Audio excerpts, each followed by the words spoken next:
ಇಲ್ಲಿ ಬಟಾಣಿ ಮತ್ತು ಫ್ಲವರ್ನ ನಾನು ಮೊದಲೇ ಬೇಯಿಸಿಟ್ಕೊಂಡಿದ್ದೀನಿ.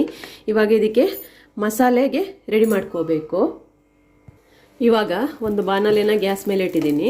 ಬಾಣಲೆ ಬಿಸಿ ಆಗುವಾಗ ಅದಕ್ಕೆ ಸ್ವಲ್ಪ ಎಣ್ಣೆನ ಸೇರಿಸ್ಕೋಬೇಕು.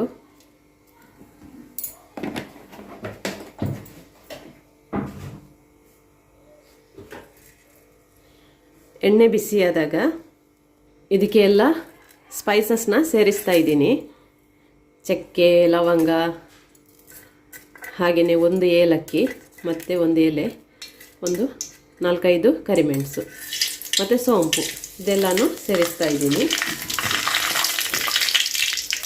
ಹಾಗೆಯೇ 1 ಟೀ ಸ್ಪೂನ್ನಷ್ಟು ಕೊತ್ತಂಬರಿ ಬೀಜ, ಅರ್ಧ ಟೀ ಸ್ಪೂನ್ನಷ್ಟು ಜೀರಾ,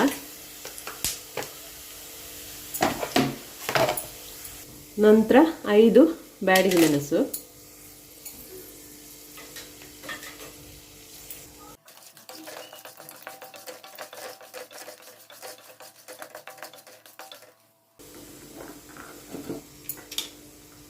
ನಂತರ ಒಂದು 10 ಬೆಳ್ಳುಳ್ಳಿ ಹೆಸಲು, ಹಾಗೆಯೇ 1 ತುಂಡು ಶುಂಠಿ. ಸ್ವಲ್ಪ ಹೊತ್ತು ಫ್ರೈ ಮಾಡ್ಕೊಳ್ಳೋಣ. ನಂತರ 3 ಮೀಡಿಯಮ್ ಸೈಜ್ ಟೊಮೆಟೊ, ಹಾಗೆಯೇ 1 ಮೀಡಿಯಮ್ ಸೈಜ್ ಈರುಳ್ಳಿ, ಇದನ್ನು ಕೂಡ ಫ್ರೈ ಮಾಡ್ಕೋಬೇಕು.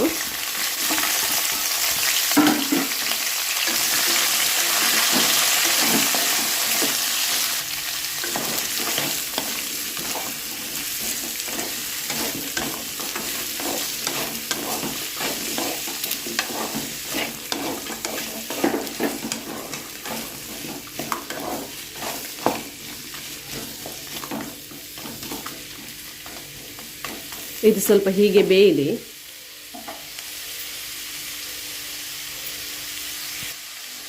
ಒಂದು ಮುಚ್ಚಳನ ಮುಚ್ಚಿಬಿಟ್ಟು ಸ್ವಲ್ಪ ಹೊತ್ತು ಬೇಯೋದಕ್ಕೆ ಬಿಡ್ತೀನಿ.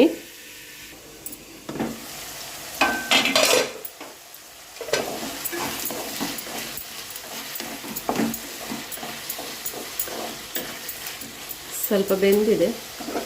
ಇವಾಗ ಇದಕ್ಕೊಂದು ಅರ್ಧ ಟೀ ಸ್ಪೂನ್ನಷ್ಟು ಉಪ್ಪನ್ನು ಸೇರಿಸ್ತೀನಿ. ಯಾಕಂದರೆ ನಾನು ಬಟಾಣಿ ಮತ್ತು ಫ್ಲವರ್ ಬೇಯಿಸುವಾಗ ಕೂಡ ಉಪ್ಪು ಸೇರಿಸಿದ್ದೀನಿ.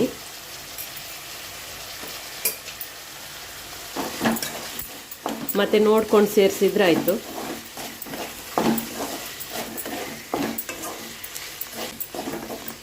ಇವಾಗ ಸಾಕು, ಇಷ್ಟು ಫ್ರೈ ಆದರೆ ಸಾಕು. ಇವಾಗ ಇದನ್ನು ತಣ್ಣಗಾಗಕ್ಕೆ ಬಿಡೋಣ. ನಂತರ ಇದನ್ನು ನುಣ್ಣಗೆ ರುಬ್ಕೋಬೇಕು. ಇವಾಗ ಒಗ್ಗರಣೆ ರೆಡಿ ಮಾಡ್ಕೋಬೇಕು. ಬಾಣಲೆ ಬಿಸಿಯಾಗಿದೆ. ಇವಾಗ ಸ್ವಲ್ಪ ಎಣ್ಣೆನ ಸೇರಿಸ್ತಾ ಇದ್ದೀನಿ. ಎಣ್ಣೆ ಬಿಸಿಯಾದಾಗ ಸ್ವಲ್ಪ ಸಾಸಿವೆನ ಸೇರಿಸ್ತಾ ಇದ್ದೀನಿ. ಹಾಗೆ ಸ್ವಲ್ಪ ಕರಿಬೇವು ಸೊಪ್ಪು,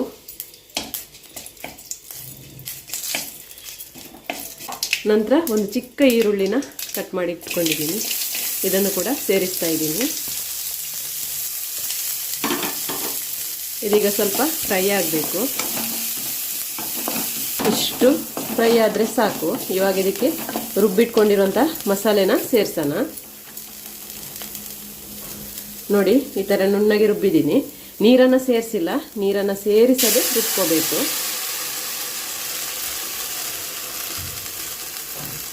ಇವಾಗ ಜಾರಿಗೆ ಸ್ವಲ್ಪ ನೀರು ಸೇರಿಸ್ಕೊಂಡು ಆ ನೀರನ್ನು ಇದಕ್ಕೆ ಸೇರಿಸ್ತಾ ಇದ್ದೀನಿ. ಒಂದ್ಸಲ ಚೆನ್ನಾಗಿ ಮಿಕ್ಸ್ ಮಾಡ್ಕೊಳ್ಳೋಣ. ಜಾಸ್ತಿ ನೀರು ಸೇರಿಸೋದು ಬೇಡ, ಇಷ್ಟು ಗಟ್ಟಿ ಇರಲಿ. ಇವಾಗ ಇದೊಂದು ಗ್ಯಾಸನ್ನು ಸಿಮ್ಮಲ್ಲಿಟ್ಟು ಸ್ವಲ್ಪ ಕುದಿ ಬರಲಿ ಇದು.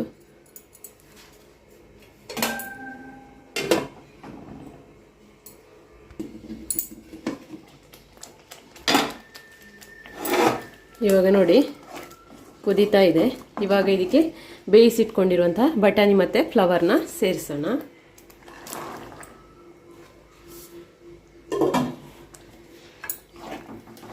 ಸೇರಿಸ್ಬಿಟ್ಟು ಒಂದ್ಸಲ ಚೆನ್ನಾಗಿ ಮಿಕ್ಸ್ ಮಾಡ್ಕೋಬೇಕು.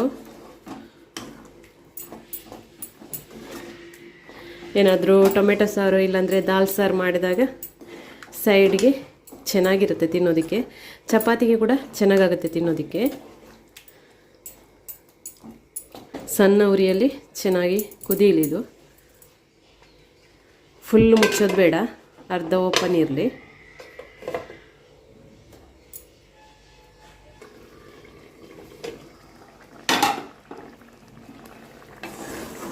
ಇವಾಗ ಒಂದ್ಸಲ ಈ ಹಂತದಲ್ಲಿ ಉಪ್ಪು ನೋಡ್ಕೊಳ್ಳಿ, ಬೇಕು ಅಂತಾದರೆ ಸೇರಿಸಿದ್ರೆ ಆಯಿತು.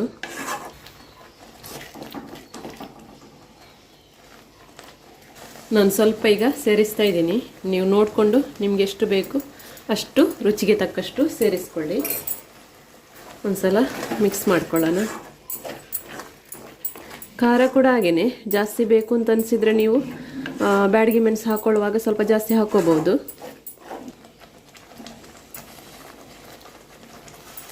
ಇವಾಗ ಕೊನೆಯಲ್ಲಿ ಕೊತ್ತಂಬರಿ ಸೊಪ್ಪನ್ನು ಸೇರಿಸ್ತಾ ಇದ್ದೀನಿ. ಇವಾಗ ಒಂದ್ಸಲ ಚೆನ್ನಾಗಿ ಮಿಕ್ಸ್ ಮಾಡ್ಕೊಳ್ಳೋಣ. ಇವಾಗ ನೋಡಿ, ಬಟಾಣಿ ಮತ್ತು ಫ್ಲವರ್ ರೆಸಿಪಿ ರೆಡಿ ಆಯಿತು. ಈ ಥರ ಒಂದ್ಸಲ ಟ್ರೈ ಮಾಡಿ, ತುಂಬಾ ರುಚಿಯಾಗಿರುತ್ತೆ. ವಿಡಿಯೋ ಇಷ್ಟ ಆದರೆ ಒಂದು ಲೈಕ್ ಮಾಡೋದಕ್ಕೆ ಮರಿಬೇಡಿ.